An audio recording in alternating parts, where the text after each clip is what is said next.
The Higher Side Chats doesn't start with underwear ads or guilt-tripping donation pleas, nor would I ever commit the cardinal sin of podcasting and interrupt the flow mid-show to shill you an unrelated sponsor. But the free first-hour episodes do have to start with a little PSA before we get into it to ever so quickly remind/inform listeners, both old/new, that you're about to get into what I'm sure is a great first hour of a high-level interview, but that means you're missing half the show. If you like what we do around here, get yourself a THC Plus membership and listen to the full 2-hour interviews as they were really designed to be and as I know you would enjoy them most. Give a little and actually get a little more in return of the thing you're actually engaging with. 5 episodes every month, plus forum access, community comments, downloads to all the closing cover songs, a plus show RSS feed to use with any private RSS feed supported app, and the occasional joint session bonus shows, which include the messages you might leave me about your own theories, experiences, or otherworldly encounters at thehighersidechats.com/voicemail. If you're not quite sure, if you just want to feel us out, or if you're only here for this particular episode, no worries. New first-time subscribers get a 7-day free trial when you sign up at thehighersidechats.com. Cancel anytime. Try it out, because it's so important to feed the things you want to grow and starve the things that gotta go. And with that said, let's get on with it already, huh?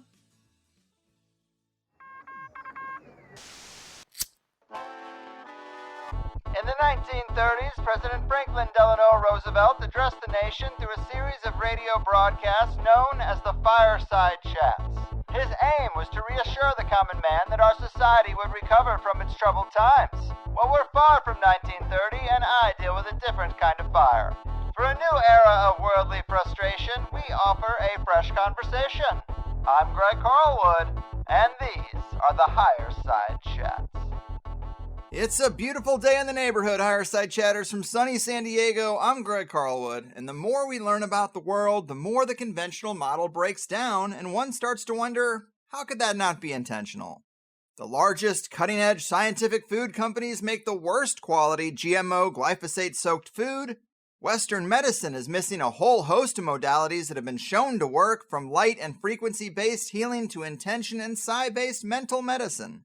The so-called brightest minds of science say that consciousness is more of a mental trick than the primary driver of all things. Orgone energy and ether have yet to be recognized. And the fundamentals of humanity's place in this system and what it is are better understood by shamans in jungle villages than in the halls of the most prestigious academic institutions or by the directors of billion-dollar labs. Can they really be so wrong on accident? Or would the proper orientation of these things threaten the ironclad grip the Capstone Cabal has on the Western world and its subjects? Well, it's hard to know for sure, but I certainly have my suspicions, and these themes and more all appear in the impressive work of today's returning guest, Dr. Richard Alan Miller. We talked to him way back in 2016 when I was sufficiently less equipped to wrap my simple stoner mind around significant portions of what that interview got into. But with the gift of time and Doc Ram's latest book, The Non-Local Mind in a Holographic Universe, we're giving it another go. For the unfamiliar, Dr. Richard Alan Miller is a polymath, a solid-state physicist, a metaphysicist, an agriculturalist, herbalist, author, and inventor. A prodigy from an early age, his work has been foundational in scientific and metaphysical developments, and just to rattle off some bullet points of his wild adventure we call life, he built a linear accelerator for a high school science fair project and became the first American to demonstrate particles going faster than the speed of light. He was brought into a project to give LSD to geniuses after Timothy Leary convinced his mother it was a good idea. He studied dolphin language at Eli Lilly's lab.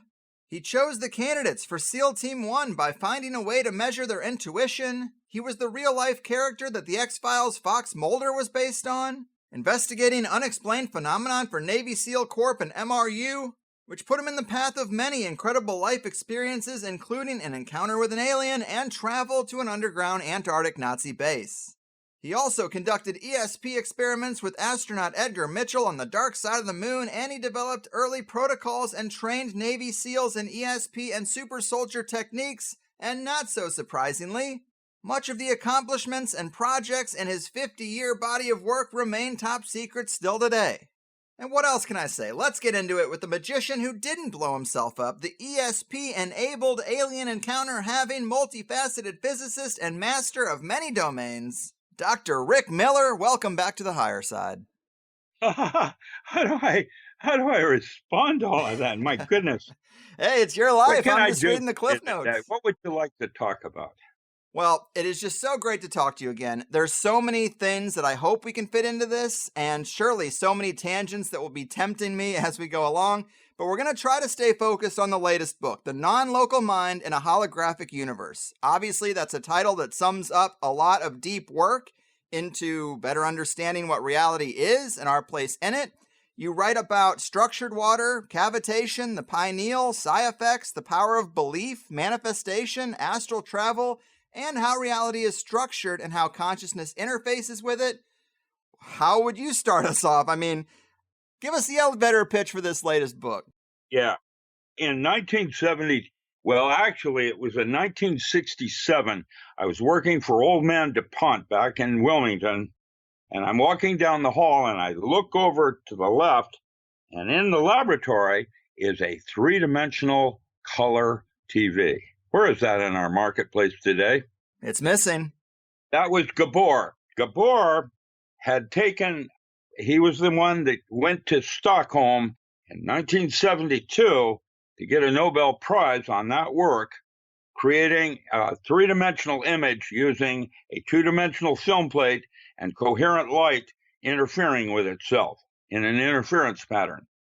And when I saw that, in 1972, then, I wrote a holographic concept of reality, which basically took n dimensions of information and collapsed it down into n-1 dimensions, like a fractal.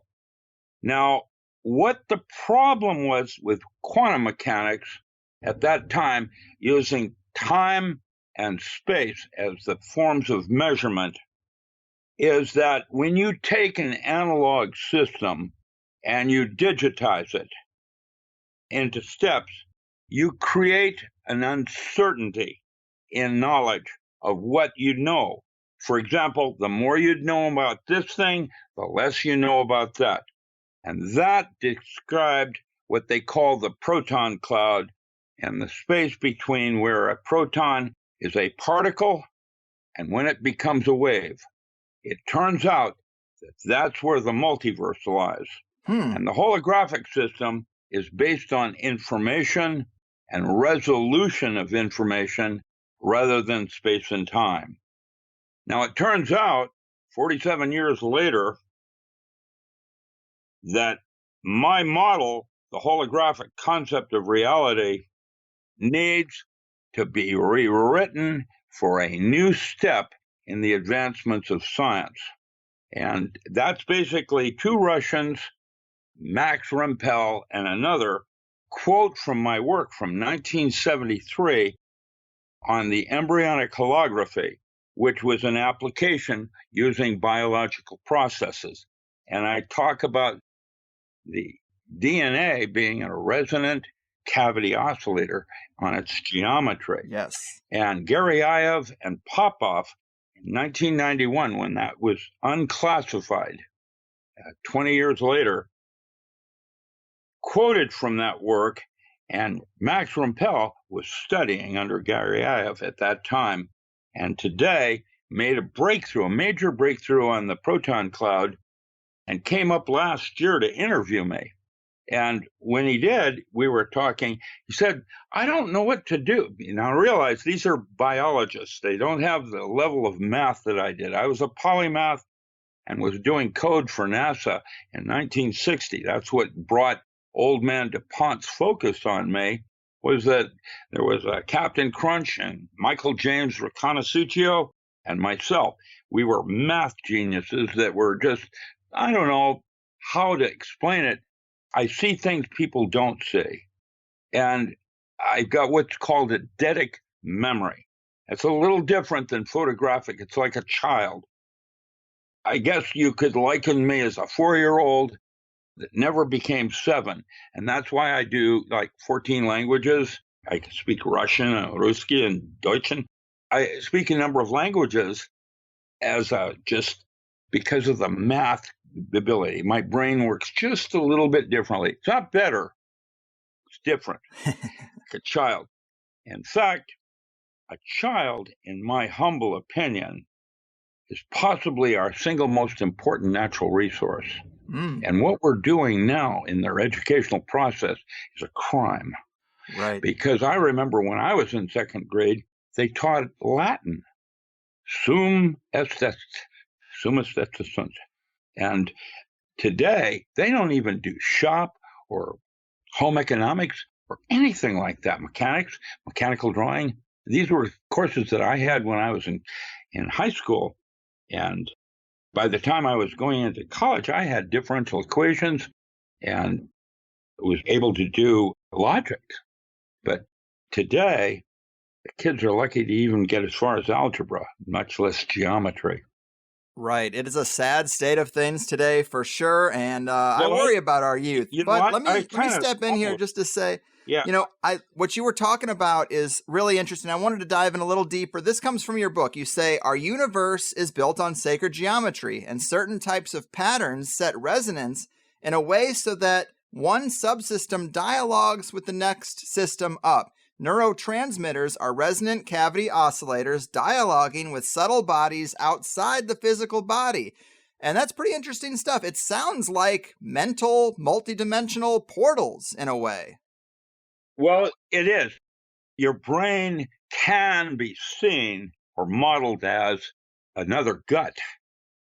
And rather than Leary and the 8 neurologic circuits, the amount of neurotransmitters in the brain is as deep and different for each of us as your gut is, dialogues with the physical body. Now, the brain is kind of turned on by the gut.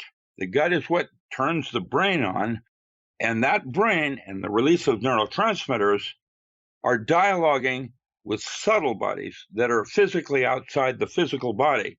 The one that most people might be familiar with is chi. That is a microtubule that is got structured water in it that leaves the body at the moment of death. At the moment of death, there's a 5-gram weight loss, and it's not urine. What is it? And we've proposed that it's structured water because 5 grams of structured water is enough memory to hold, as a metaphor, as much as 100,000 lifetimes of memory. Now, I worked under Jerry Pollack at the University of Washington in anesthesiology in 1970. And I was on 4th floor as a physicist working with ketamine, telepathine, which now is called dimethyltryptamine, and BZ gas. And what I discovered in 1974, I moved the Menninger Foundation from Topeka, Kansas, using biofeedback systems, and started at the University of Washington using video feedback. And the new book out on that, it will be called The Diamond Body, which is basically work with Buckminster Fuller and cymatics, and the concept of how light and sound and video affects biological processes. In 1979, I bypassed the use of drugs because drugs are basically toxins, mushrooms. They're not doing placebo and depression like the medical profession is doing now. What they are is they have a chemistry that's very similar to, but different. For example, crabgrass has got a 5-alpha dimethyltryptamine, where the neurotransmitter in the brain is N hyphen dimethyltryptamine. And what happens is when the brain sees these toxins coming into the body, it overproduces its own lookalike chemistry and a protective action of immune system. And that is what hallucinations are all about. They're not about the drug. They're about the neurotransmitters. And those neurotransmitters are dialoguing with a variety of subtle bodies in what we call the multiverse. And this is the new field theory that I'm writing on how the multiverse works. Basically, if you have today, how many different decisions did you make going this way over that? Thousands.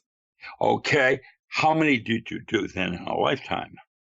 Oh, trillions. Then those are where you are in the multiverse, having made different turns. And that's what distinguishes you from your daughter and your great-grandfather, because they're all you that had made different decisions and became a different kind of metaphor. And our ability to conceptualize this is such that we think that reality, consciousness, is real, and it's not. There are dream states, like lucid dreaming, that have more content to reality than consciousness. Consciousness, in my modeling system, is basically a shared dream where you and I are sharing a basic moment in the multiverse together, from the decisions you made to get to this moment and me.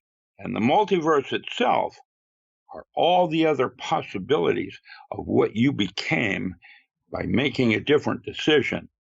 And that is what made you God's favorite choice. I like it. And so getting into your book a little more, your first chapter is called The New Direction of Mind Control, and it's totally up my alley. And you get into how the controllers are using this much better understanding of reality to control the lives and minds of the masses. And you have this paragraph that makes fluoride in the water look like kindergarten stuff, because you say, and now enters the weapons company Monsanto again with these new concepts in what constitutes like the mind. Done. That's what the medical profession is doing right now. Yes. Following what they did with Monsanto and wheat. Well, it goes beyond GMO, because let me read this paragraph where you say, with these new concepts in what constitutes the mind, Monsanto is attempting to alter a specific gene in wheat. This is not about GMO that will allow reprogramming of the brain in the gut. T. gondii, now known as the little mind benders, and other microorganisms are being explored for these purposes. Our foods are being used as a way to control the masses. Let's get a foundation here. GMO is not a bad thing or a good thing. It is, yes, all of the above. Basically, when you use Roundup in a field to limit the growth of grass so you can allow a root system to establish, the Roundup is broken down to inorganic salts within 10 days. And the only reason it wasn't considered organic is that a rat might have eaten it, died from the toxin, and then a predator, like an eagle, came down and ate the rat. That's the only reason it wasn't considered good. But when you put it in the gene for a wheat grower so that the gene is constantly producing Roundup in the soil, now the only thing you can grow in that field is wheat. You can't grow grass, or you can't grow another crop, right? Because it'll kill it. And that's essentially what, in metaphor, what has happened with the new virus, the coronavirus, is that the jab, the Pfizer and others have put this into your genetics and made a new kind of human being, a GMO. Now, sometimes we use GMOs to increase a certain kind of chemistry in a pharmaceutical mushroom, like cordyceps, so that you grow it in a straight, and it's far better than anything you'll find in nature in terms of the polysaccharides that might be in it. But when you put it in a human being, and you now have made that human being a carrier, so that normal human beings and people that have been genetically modified cannot interface with each other because the one is a carrier. Now, that's the way they did population control right out of the gate. And then when you have Modessa and some of the other different pharmaceutical houses putting other goodies in there, like graphene oxide, graphene oxide turns you into an antenna. If you thought you lost your privacy, with cell phones. This broadcasts everything into the cloud. When you're horny, when you have to pee, when you're tired, everything gets broadcast. Graphene oxide in your body basically turns you into an antenna. Has nothing to do with your immune system or the genetics of changing your genetics. It's to get information. And each manufacturer is putting different things in it, predicated on what they want to do with it. Pfizer, it's just taking their concept from what they learned from Monsanto and using it for access and control. Now, I don't know what's really going on. And in fact, there's a high likelihood I may never know what's going on, because it's almost as if, and I could make a serious argument, that it isn't about the New World Order trying to take over. We're being kept in a petri dish. And what they're doing is dumbing us down again, because basically they want us to mine gold for their Dyson sphere. It's a metaphor, conceptual. And basically, I feel like I'm David Copperfield with an empty bowl saying to God, I'm still hungry. I want something more than the physical plane, please. Right. And in terms of the Petri dish, I've heard you say that it seems as if they're manufacturing a new type of human being with this global shot campaign. Well, dumbing them down so that we don't have the concepts of choice that we did. You realize that by choice, you can look at space, because physics isn't real. Physics will get you close. Like Simon says, you can go halfway to the door, but it won't get you there because you start with an assumed truth and the limitation of your ability to conceptualize. If space is shortest distance between 2 points of the straight line, the Earth's round. But if space is curved from gravity and other kinds of phenomena, now I can prove that it's flat. Which one is it? Yes. And the correct answer is yes. If you look at it as flat, you have these doors you can go through. And if you look at it as round, now you can go through those doors. Which ones are better? It doesn't matter. You have choice. And that is what made us God's favorite, is the ability to do almost anything you could possibly imagine. And why Chapter 8 in my book is The Mind's Eye, where imagination is reality.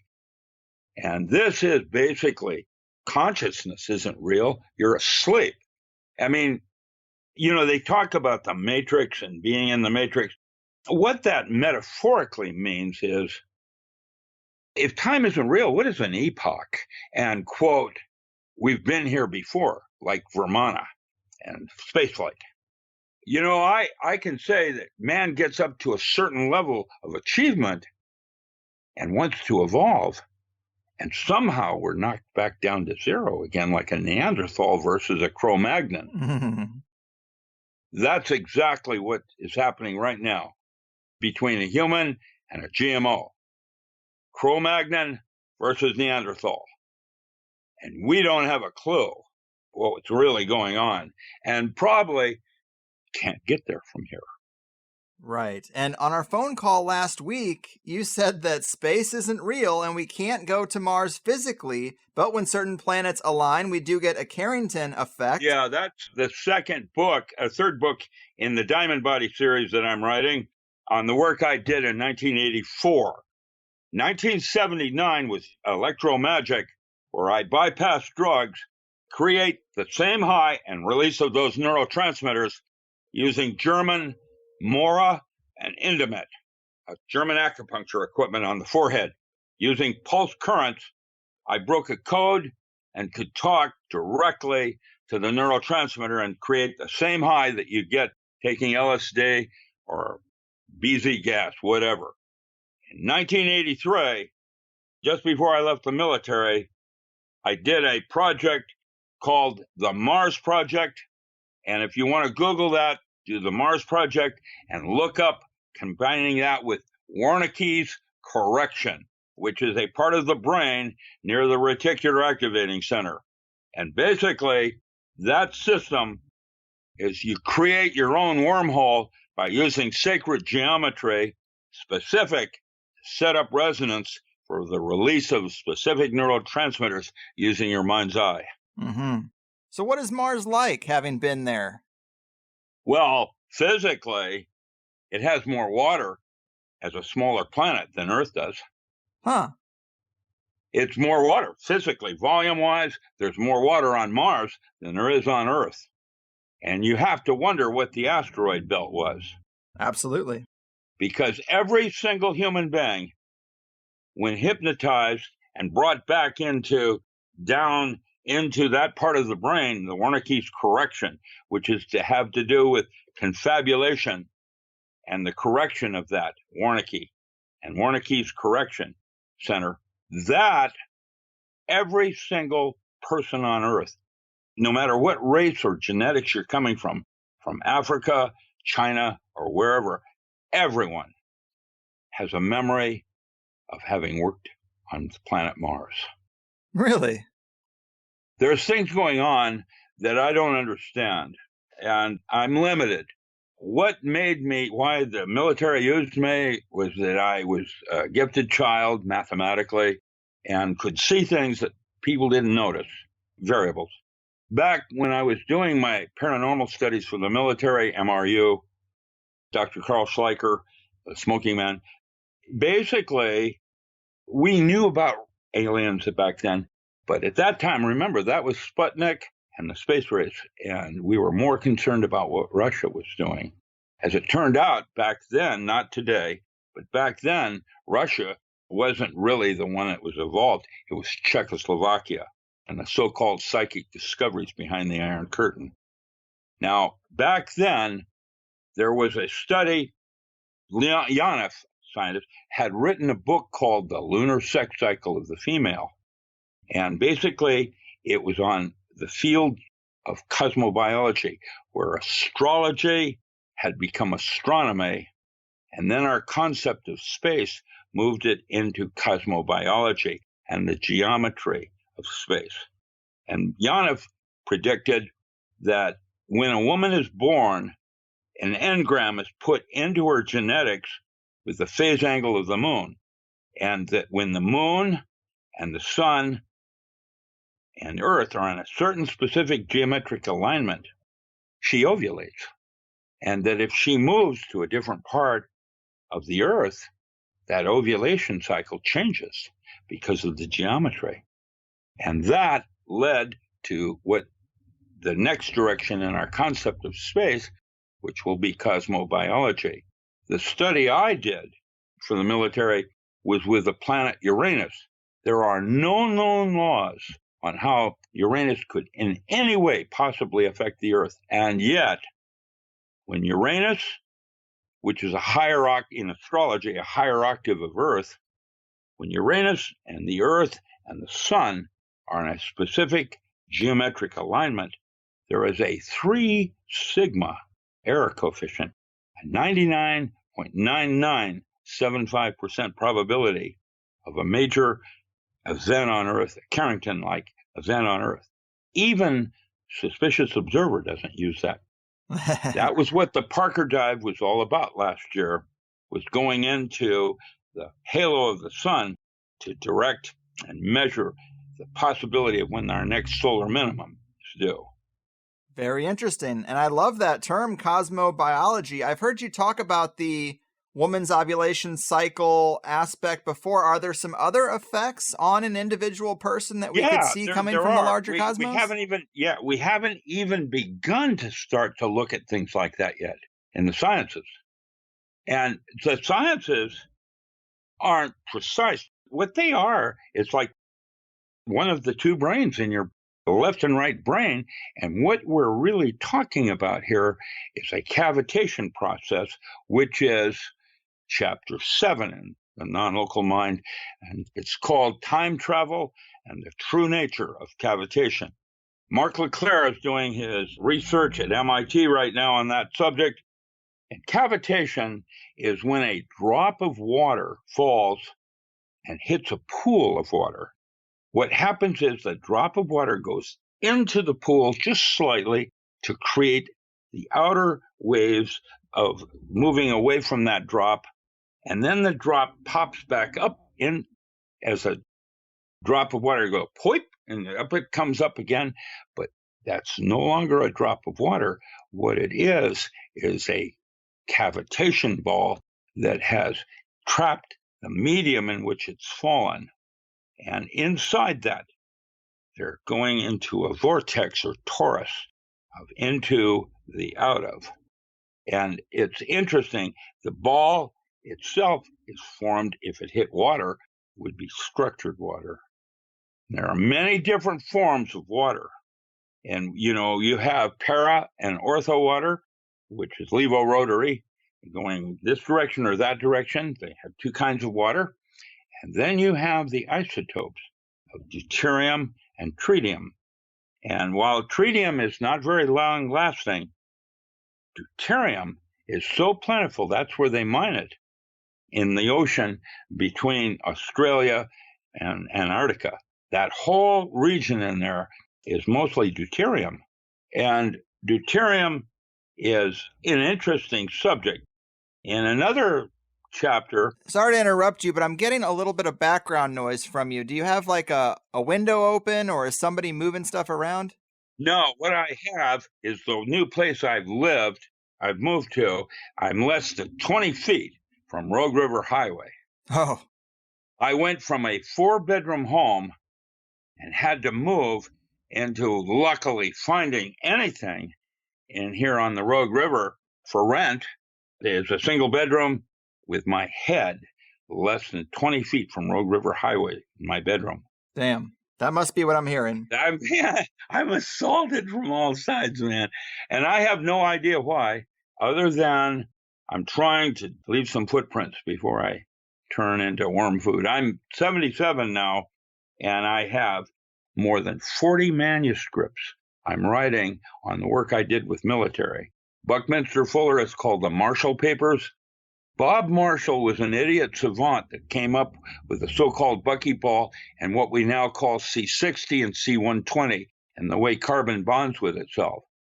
When carbon bonds with itself, for example, there is a 1.4 nanometer spread between the one molecule, just wide enough to take a single drop of water, single molecule of water inside it.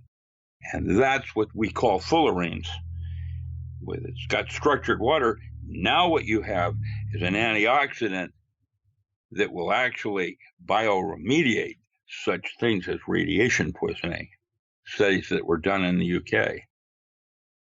I don't know if you put deuterium inside that rather than structured water. Now what you have is a neutron fullerene fusion bomb that was deployed on Building 7, 9/11, using Lockheed's teleportation laser and Carnegie Mellon's trigger mechanism. And when you watch a 1,017-foot steel beam fall in free fall, melting as it were, that is not jet fuel causing that to happen. There's only one thing in the world that will cause that kind of phenomena, and that's a plasma. And that is what neutron fullerene, it was deployed in 9/11 as a kind of experiment. While everything else is going on, we might as well get some extra studies in. Right. I was going to ask you about plasma because I've had some guests talk about plasma as if it almost has a form of consciousness, that there might be plasma beings in the upper atmosphere. Is there anything you know about that would validate that? Well, the ionosphere is a shell. Listen, when I was at Mission Control in 1971, the reason they have the precision in countdown 5, 4, 3 is that they have to push a hole through the ionosphere before they ignite that rocket so the astronaut can get through it. And that entity, ionosphere, could possibly have a consciousness like Earth does. The Earth has got mycorrhizae, all these different organisms, kind of like your gut again. And the mycelium There's a woman up at UBC in forestry that talks about the mycelium. All right, so you dropped out there for a minute and we reestablished the call, but the last thing I heard is you were just going to start talking to us about a woman working in forestry at a university. Okay, yeah. Up at the University of British Columbia, there's a woman in forestry that is now talking about how the mother tree or oldest tree in a forest communicates to the younger trees using mycelium as the nervous system. And in Upanishads, they'll talk about the Shabad or lost chord that you hear in your right ear. I hear this all the time now because I meditate. I'm a satsangi. I go internal and try to. That's another form of travel. We have astral projection. We have remote viewing. We have soul travel. And then the one I did to go to Mars. There are many different forms of travel using your mind's eye. So do you think we went to the moon the way they told us we did, or did we use something different? We went to the moon, but not when we said we did. Yeah, that is well documented. Basically, it was about politics and space, trying to get there before the Russians did with Sputnik and so on. I did the studies with Ed Mitchell in 1971, and I can tell you that when Mitchell came back, he was sterile. He's never going to have children again. Wow. Astronauts are exposed to some serious elements up there with neutrino and all kinds of cosmic and gamma rays. There's no shielding for that. There's no way any kind of life form could make it to Mars with our current systems in a spaceship. And nothing survives. And so back in 83, the military wanted to figure out other ways of travel. And now we had Lockheed with their teleportation laser, and today with CERN creating a rapid transit system to Fermilabs out of Chicago. That's basically what it's about. So CERN connects to a facility in Chicago and you can travel between them? That's what the experiments for rapid transit, where they move larger objects than Lockheed did with their teleportation laser. Interesting. Is that like a more advanced version of what they used with the Philadelphia project or Philadelphia experiment? I don't know about the Philadelphia project. That was Schleicher's project. Dr. Schleicher was MRU. He's at the same desk in Wisconsin Avenue for 42 years and had MRU, or Mankind Research Unlimited. He was Army, but I was Navy intelligence and was Northwest Regional Director. I worked with Puharich and Bill Tiller. Basically, I ran projects at China Lake, anything on the West Coast that was paranormal, and they didn't know what was going on. They brought in a team, and I had facilities and equipment available to me. Dr. Wilbur Franklin was Kent State, worked out of Chicago, the University of Chicago, and was Midwest, and then Schleicher did East Coast. And Schleicher did the Philadelphia experiments that you're familiar with, which I'm not as familiar with those because I didn't do those. The ones I did were the West Coast, like Roswell and stuff like that. I can tell you, I've seen artifacts. Yeah, tell us about those artifacts. Okay. Well, I did a single tour at Groom Lake also, it's level 8. But the artifact that I gave, they never told me where it came from. They never give you complete information, even when you're got top secret and vault permits and shit. But what we think it came from the Florida Everglades, it was an object with some structure to it. And what I did is I fired a 50 caliber cannon at it and then looked down with an electron microscope for lattice damage. It was 10 times harder than diamond. And it was electrophoretic. That means that when the ordnance hit it, it collapsed into, wrapped around like aluminum foil or something. And then slowly went back into its original shape with memory. And we have such technology now that does that, electrophoresis and what we call fullerenes. that are very strong, stronger than diamond. But back then, this was in the early 70s, I didn't know anything about any of that. I had just written a book on, done some studies with Buckminster Fuller on Bob Marshall. Marshall was a genius. He's out of Fort Bragg. He worked with yellow tablets and could visualize things. Let me give you an example of one chapter. His contribution that you're most familiar with is the so-called buckyball that we now call C60 or C120. But Marshall did one where Riemann, mathematician about 100 years ago, challenged the mathematical community to come up with a mathematical expression for recurring primes. And nobody's ever been able to do that using base 10. The way Marshall did it, he solved it. This is one of the chapters. What he did is he visualized a cone with a certain pitch to it. And then he wrapped numbers, 1, 2, 3, 4, 5, in a secondary cone wrapped around the first cone going in the opposite direction, where the numbers so outlaid themselves that he could draw a straight line through the recurring primes.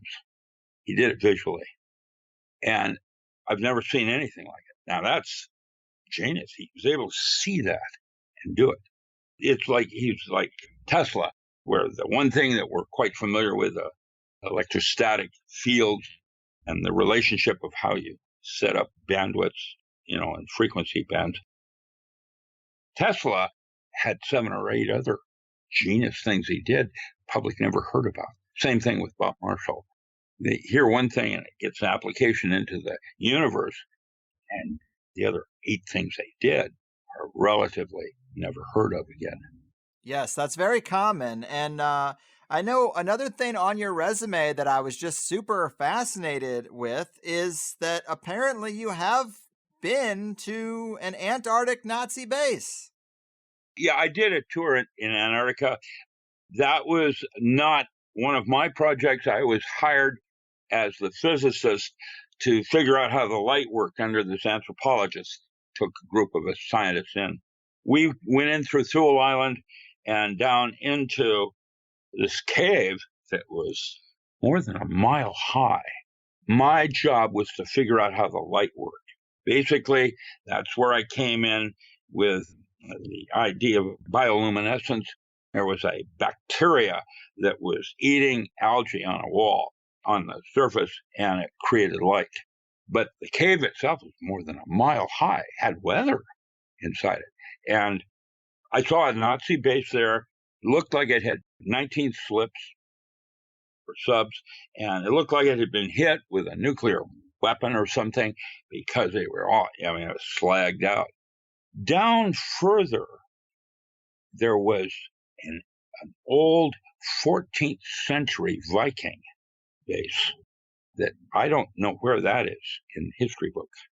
And then even further was this massive hole that went straight down through the mantle 100 miles. We did not at that time have the technology to go down that hole. And from a physics point of view, it was impossible, because when you go that far down into the mantle, we're talking about metal now becoming plastic because of the heat and pressure. And that's what we saw, this big hole. Later, Buzz Aldrin, a friend of mine, told me what freaked him out was that they had figured a way to go down there. And what they found, what he said they found out, is why they evacuated the island, was that there were a bunch of Nephilim in stasis. Wow. And I don't know, because I didn't see that. That's what I heard. That was why Antarctica was evacuated, was that there was something else down there. Did he describe what they looked like? Nephilim are giant human beings. The American Indians, when I taught at Shiprock in New Mexico, they have legends. The Hopi and Navajo have legends of giants that were cannibals. Yes. They ate human beings, and they're like giants 20 feet tall. I did a interview with the BBC about that individual in Pennsylvania that dug a giant skull up in 1820, Nephilim, which the Bible makes reference to. And that was stuck at the, what is that? The Smithsonian? Yeah, they had it at, they wanted to know what happened to the skull. It went to the, what was it? Not the Warburg. There's a museum up in the northern part of the East Coast. But it was missing. And they wanted to know, my opinion on what might have happened to the skull. And I suggested that it was right then in 1820 when that Baptist minister lost his flock to the Mormon thing, and he dogged them for, maybe 20 years trying to get his flock back. And his two sons ran this museum. And my guess is they were trying to credit their father. And that skull is probably out somewhere in the Atlantic Ocean. I don't know these things. You try to guess. I have been down to Colorado. I have seen those caves that have artifacts from Buddha, the Buddhist periods in history, where Cleopatra was looking for copper. She's been here. She was all over the place. Copper was a really important metal used during the Egyptian periods. And today, our copper mines like Anaconda and some of the others are considered even more important than gold. I know that Nick Begich, a personal friend of mine that does the forwards in all of my books, has a copper mine up in the northern part of Alaska, up in the Chickaloon region that's undeveloped, but may be the largest copper mine in the world. Wow. I've heard there's a lot of wild stuff deeper underground than we know. I don't know how aware you are of it, but maybe previous rounds of civilization had deeper chasms and mines and caves and underground tunnels than we realize. Yeah, the Midwest, if you get up into the Dakotas, have pyramids up there. Really? Yeah, there's pyramids in North Dakota, South Dakota. And they're smaller, but they're exhibiting anomalies that are, one of the things I did that is an interesting anomaly was the Oregon vortex. I went over that region with an interferometer and saw light bending at 20,000 feet. And there's only one thing I know of that causes that kind of phenomenon, and that's a mini black hole. And so I'm guessing that some of the anomalies that we have with the vortexes in different parts of the world, based on ley lines and some of the previous concepts of technology, I'm guessing have to do with anomalies like that. I don't know that, but that's just my guess. I didn't do Florida, but, that's interesting. You get a mini black hole, that means the Earth's being consumed into oblivion at some point will happen that way. Wow. Man, so another thing on your resume that clearly would fascinate a lot of people is your face-to-face encounter with the alien. Well, yeah, I'm not sure what actually happened because I have essentially no memory of what happened. They did almost 2 weeks of debriefing what happened. Okay. There's an entity called Krill at level 8. And apparently the story I got from the secret documents I looked at, and I'm going to say it was a she because that's what it felt like. They found at Roswell, or approximately like Roswell, there were 2 dead aliens and a dying alien. When the dying alien died, they did an autopsy, and then a 4th alien appeared and wanted the body because apparently they can resurrect them. And I don't know how that works, but then Krill was there during the Eisenhower and Harry Truman period, and she asked for me. I worked out of Seattle. I was at the University of Washington at that time, at UW, working in medicine. And she wanted to meet me, and so I was deployed for a single tour at Groom Lake, I went down 8 levels. There was this huge long table with a bunch of top secret documents on it. I started reading them at random, like a vault permit. I didn't have to have a need to know. I just started grabbing things, reading it, and the door opened. And when the door opened, there was this entity that was maybe 7.5 feet tall, and had a long neck. It was like a tall gray. And I remember hearing her. It felt like a her inside my head. Later, Alan Frey and I tried to figure out how that all worked and came up with synthetic telepathy, which is not what they were doing. Because one of the doors of all these doors that got closed, it's like over there and I can see the memory, but I can't get to it. I can't remember what happened after this encounter. And we were there for about 20 minutes, no movement. They filmed it. And then they wanted to know what happened. And I couldn't tell them because I don't have any memory. But what I do now get, like one of the doors opened up, back in March or maybe January, somewhere back there, is that they use emotions to communicate. And it's not like our anger and lust, and it's not that kind of emotion. It's something that we don't really get yet, like a dog has, an instinctual, emotional feel. And that's the language. They don't use words. It's more like pictures. It's hard to express it. It's 20 minutes of that kind of dialogue could be a lifetime of words. So much more is encased in that communication. And wow. I can get it, but I can't quite open those doors yet. I don't know why. I don't know. Very, very interesting. And so I am hearing like a lot of background noise, but I guess it sounds like there's a washing machine on or something like that. Like it's just really static. Heater. Oh, okay. Any chance we could turn that down? I am living in a trailer park with three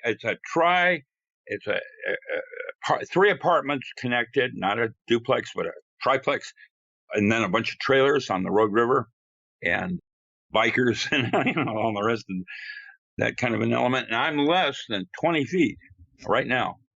There goes a motorcycle. It's awful. Well, you said that people were messing with you, that it was either some kind of agency or an AI or an alien, and it's probably because they don't want you talking about this stuff from your career. True. The problem is I can't put my finger on why, because I'm not doing anything important anymore. I was. But you're talking about this stuff. What's that, sir? You're talking about your life experiences, and they probably just want you to stay retired. Yeah. This is a conspiracy thing. It has nothing to do with science. And now I'm realizing that both science and religion, your two brains, are what make you unique and God's favorite, is that concept of choice, of being able to look at something this way or that way. And then the different doors that are available to you and realities. And to realize that the multiverse is comprised of all of the different yous making different choices. Mm-hmm. What happens next? And when you realize how many choices you made just in one day and where it took you and where it did not take you, that's when it becomes really an interesting concept. And the possibilities of how you might use your imagination for evolution of the consciousness.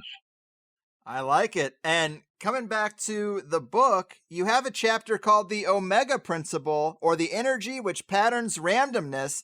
And you've said that this is a Freemason secret. The thought that occurs at the moment of orgasm. That's their secret. Are we talking about manifestation by concentrating on something we want at the moment of orgasm?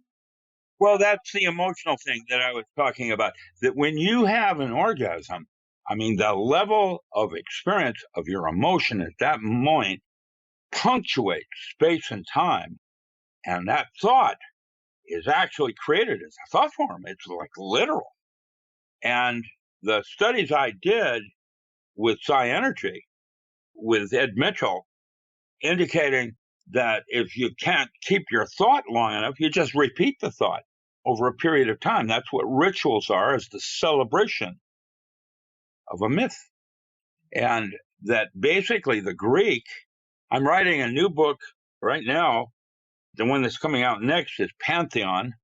Well, it's going to be called The Magical and Ritual Use of Metaphor, Archetypal Gods in Daily Living, where you're either complexed or possessed. Possessed means you have only one storyboard going on in you, or you're complex, more than one. Most you and I might have 7 or 8 primary storyboards going on. Each one has an ending. And if you don't like that ending, you don't like how it ends, like Persephone having to go back into Hades each year. That's like taking drugs every Christmas because you're depressed. Each one of these storyboards has an ending. And like Psyche at the Well of Souls and Persephone and others. And if you don't like that ending, that's what pathworking is about, to change the movie. And there's ritual forms of how you would do that, using the physical plane or Malkuth or Yesod, emotional plane, or Tippereth, intellectual. There's different paths, and each one has ways of which you do the metaphor and changing the movie. And that's what magic is about, and why one of my goals before I turn into worm food is to try to leave magic with a K, kind of, how do you put it, a new form of physics, and how you might use that to change your physical reality and evolve. Yes, I'm very interested in that. Well, that's what most of the intellectuals in Europe did, the Blue Lodges, with famous writers like Bulwer Lytton and William and Westcott, others from Golden Dawn, and historically going even further back, reserved for the ultra elite of Europe in different categories, trying to seek something more than just the physical. And that is really what pathworking is about, trying to find more dimensions to the experience. And if we can do that even with language, using things like sex magic or biofeedback, changing autonomic functions with your mind's eye. I remember my doctor took my pulse when I came in to visit him once, and he said, "Oh, your blood pressure's at 151 over 82. I'm going to have to put you on meds." And I looked at him and I said, "I'm not going to take any drugs." He said, "Well, I might have to fire you." And I said, "Cuff me." And that's what biofeedback did, is I put my heart rate back down to 129, and that took care of that nonsense. Well, yeah, it's what you're trying to do, is take control. And that's why John Curtis Gowan and others have written on the prototaxic, parataxic, and syntactic modes of consciousness. Prototaxic is like a shaman that can place his consciousness in an eagle and see what the eagle sees. He doesn't have any memory of how he does that. Parataxic modes, when you use dreams and archetypes, kind of nebulous 22 stories in the big city kind of thing. And syntactic modes, you're doing it where there's full conscious participation in changing things, like tantric yoga and biofeedback. For me, I now know that my physics isn't going to get me there. But if I learn how to use it as a tool, now there's the possibility of me becoming something more than what I am right now. That's what I'm seeking. Interesting. And when we spoke last week, you had told me that just you're having a lot of trouble. You came out of retirement, you started writing books and doing interviews again. You've been under attack from an AI or an alien. I think getting hammered in every orifice is how you expressed it, but your life is being upended, and coming out to promote these books is... I need a little more cheese with my wine, but, please. But something unusual is happening around me, and I cannot believe it's coincidence. Right. And I can't put my finger on it. And I absolutely can't tell you why. Well, I would think it has something to do with you talking about your life experiences when a lot of people want this stuff suppressed. Why? I don't know. They don't like people to have the keys to the castle and know about their own mind or consciousness or the world we live in. Well, stay tuned on that. Knowledge is power, and you're giving people the knowledge. Well, power corrupts too, so that isn't necessarily a bad or good thing. It just is. I don't know, but I'm moving forward. I'm trying not to dwell on my life as it's changing. IQ is a measure of adaptability, and I'm being challenged to my limits, even with my high IQ. It's a challenge to adapt. Going from a 4-bedroom home with gun turrets and a quarter of a mile drive down here to being on Rogue River with a bunch of bikers and lowlife. It's good for me to go through this. I'm healthy. I don't want the depression to affect my health. So I'm trying to stay focused. Yes, I support that. And it was really a pleasure talking to you today. I wish you the best and optimal happiness and health. And I'm happy to do it again when the new stuff comes out. But until then, take care, unless there's any links you want to leave people with. No, that's good. Thank you. Just buy my books. Anything you buy from me came from me. Any other source, it probably didn't. If it's not autographed, it didn't come from me, and I didn't publish it. Right on. Well, I'm honored that mine is autographed, and I hope the audience will jump in and get some of your work as well. But until we talk again, sir, take care. My pleasure. Thank you for having me.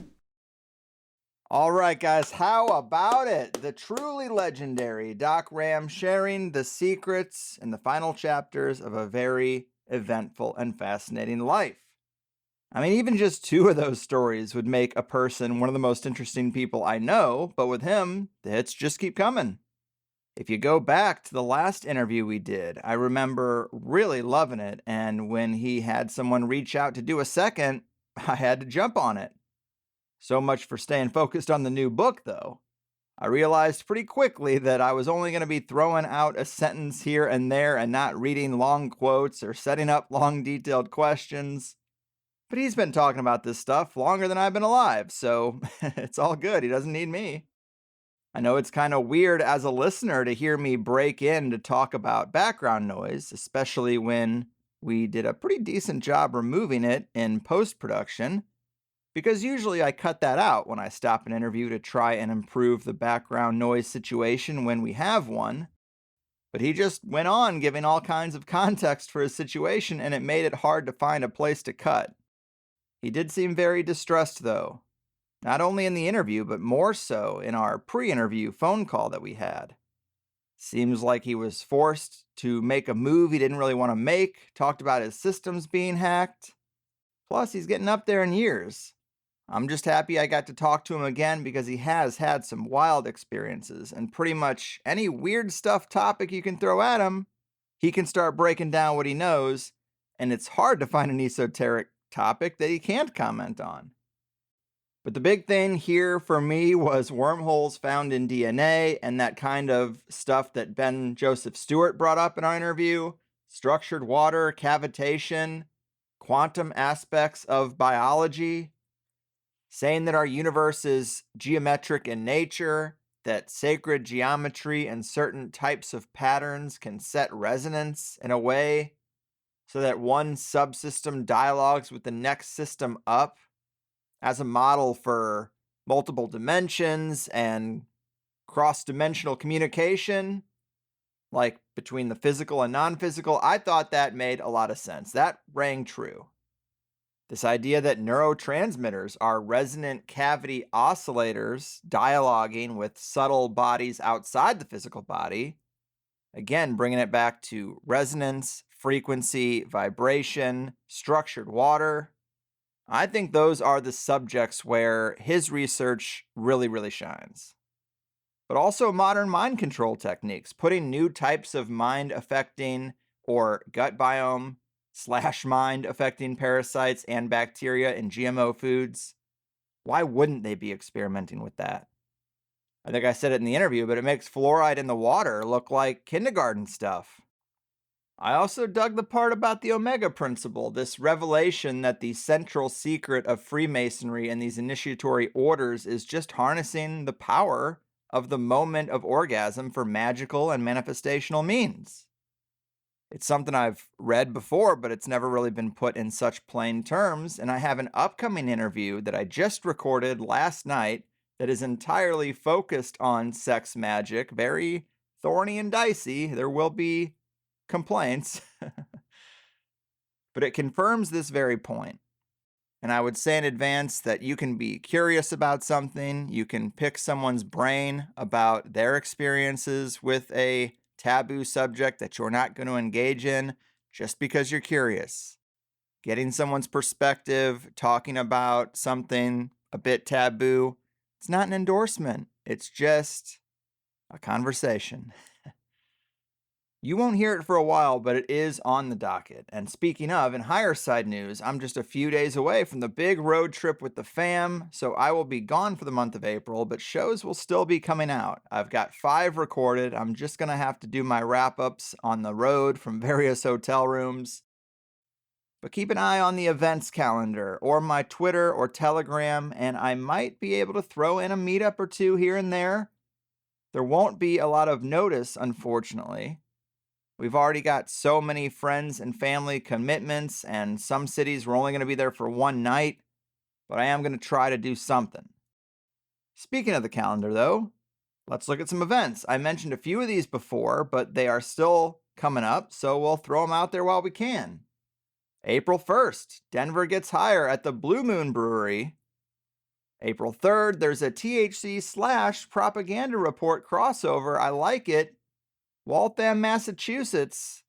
Monica Perez puts on a great show at the Propaganda Report. She has had me as a guest before. I would assume that maybe she's going to be at this event, but I'm not quite positive. But very cool. Tell your favorite podcasters. The more the merrier. We're all into the same stuff. Let's just meet each other.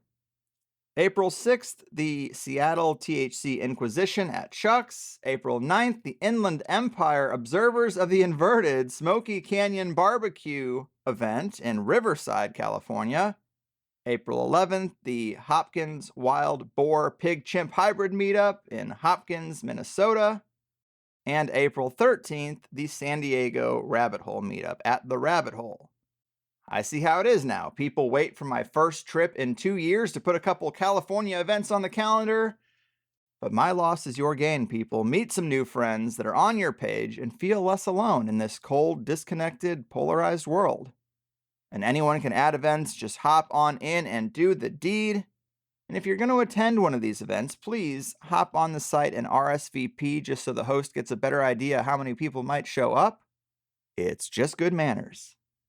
But as always, if you found this interview or any of my interviews compelling, we have a second hour for the supporters and a free 7-day trial for anyone who wants to just try it out.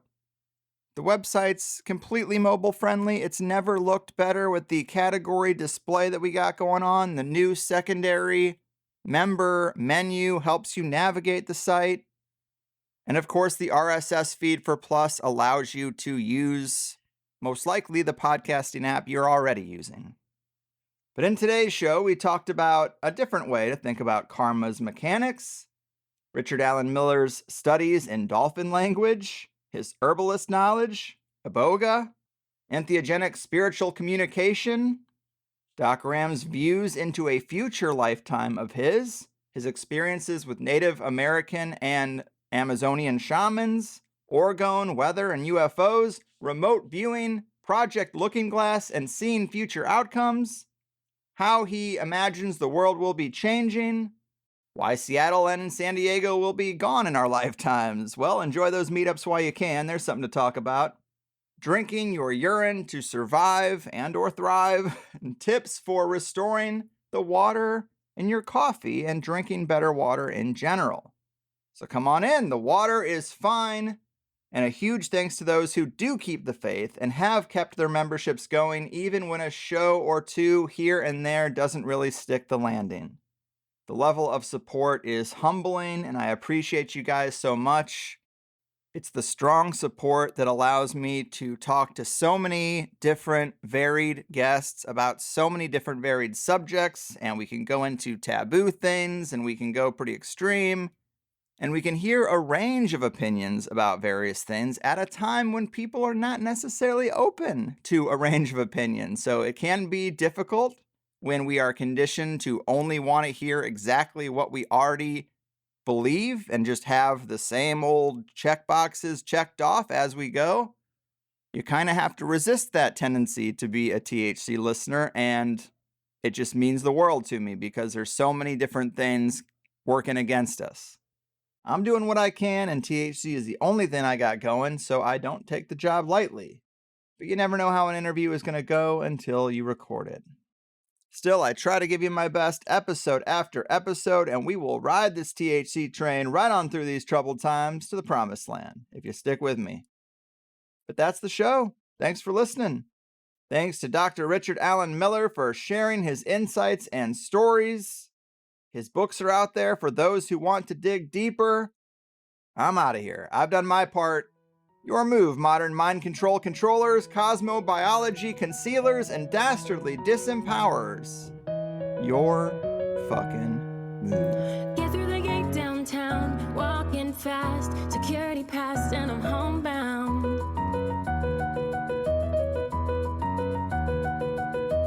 Yeah, well, that was the plan, but I got flagged, beaten and gagged, and my hands bowed.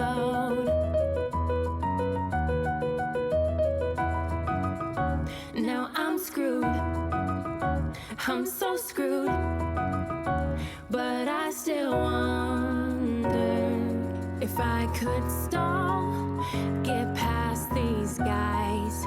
Those documents would expose the lies, 'cause I know they've got 1,000 files. If I could just break through tonight.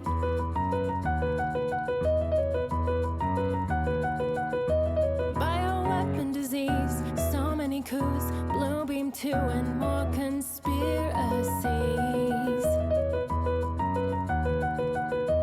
I was close to the prize, but now these guys are wiping clean my precious memory.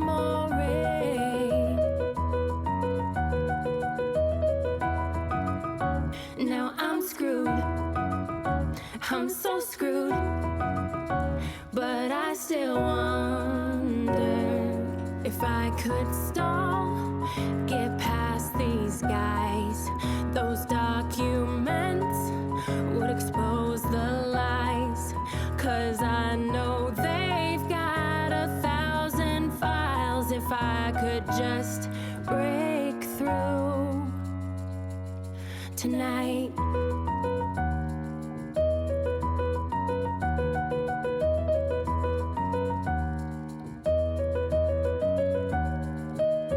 And I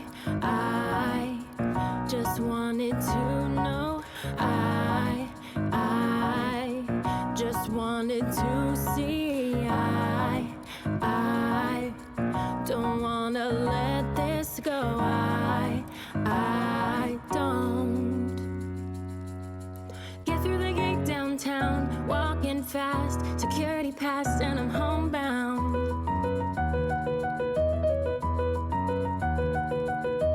Yeah, well, that was the plan, but I got flagged, beaten and gagged, and my hands bowed.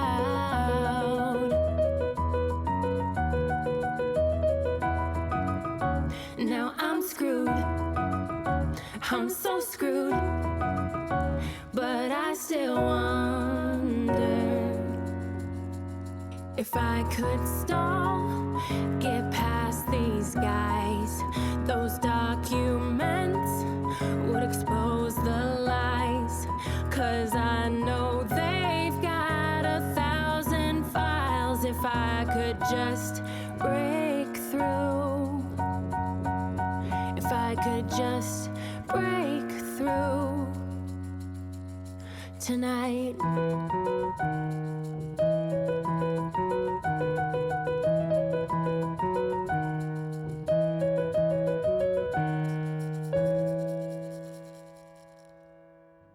And that is another show complete. Remember, as much as you enjoyed this, which is just the free first hour, I hope you'll become a Plus member to hear the full 2-hour interviews. You also can engage with other Plus members in the comments and the forums, and you'll find your answer to one of the most common questions I get, which is where can I find those cover songs that you use at the end of the show? Well, they are free downloads for Plus members too. And without Plus members, I can't hire the occasional musician to bring these odd cover song ideas to fruition. Plus members are how I'm able to do what I do without ads and without the big machine being on my back.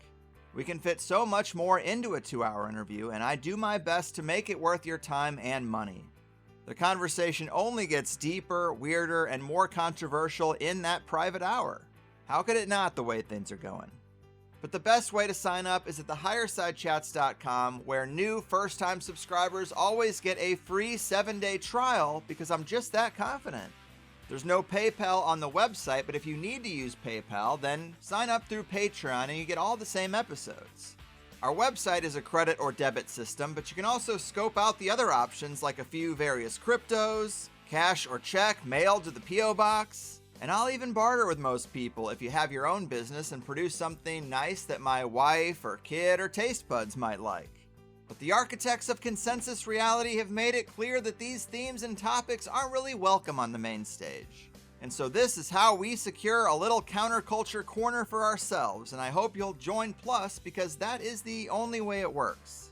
Besides, you can cancel anytime right on your profile page. The most common concern I hear is people just being unsure if THC Plus will work with their podcast app, and the answer is probably yes. But if not, we have several high-level app recommendations for whatever phone you use, and the website is made for mobile too. We're trained to tip a waitress for bringing us a sandwich, but that tip doesn't give you access to a second sandwich. Really, I'm not asking for any more than that, and I think I offer a better service. Come get your second serving of tasty conspiracy goodness in exchange for that small token of your appreciation. Beyond that, let it also be known that we have grown and survived as long as we have by word of mouth. I don't care so much about social media likes or follows, but tell the right people about THC. And not just listeners, but the high-level figures who are better suited to sit down with me than most other hosts. And if you can help me with any of these things, I can work to bring you better shows, which is just a win-win for both of us. Informative, entertaining, and action-packed. It also never hurts to thank a guest you liked if you have the time either. We want them to know people are listening, so they're willing to come back down the road too. Thank you for spending some time with me, and cheers to a better tomorrow.